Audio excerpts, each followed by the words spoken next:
জন্মভূমিতে 17 বছর আমরা 6 মাস বাসায় থাকছি, 6 মাস পালিয়ে থাকতে হয়েছে।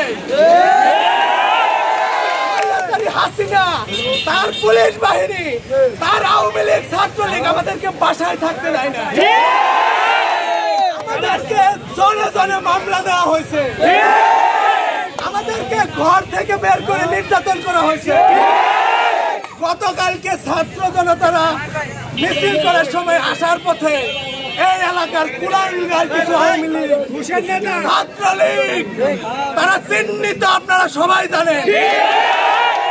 আমাদের ছাত্র ভাইদেরকে ধরে ধরে তারা তাদেরকে অকথ্য গালিগালাজ এবং নির্যাতন করেছে। সেই আওয়ামী লীগ, ছাত্রলীগ আজকে কোথায়?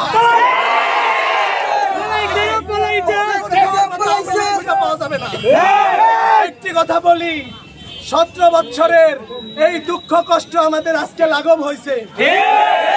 আমাদের আরো একটু ধৈর্য ধরতে হবে। আমরা সেই ধৈর্য ধরতে পারবো তো? এখন আপনাদের মাঝে বক্তব্য রাখবেন,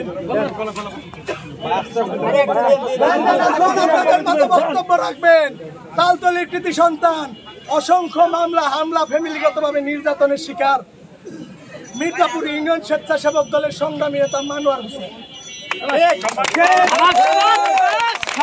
ভাই, আপনাদের কিছুক্ষণ আগেও বলেছি, সবুরে মেওয়া ফলে আমরা দীর্ঘ 17 বছর ধৈর্যের সাথে আমরা এই স্বৈরাচারী সরকারের মোকাবেলা করে আসছি। আজকে ঘটেছে, আমরা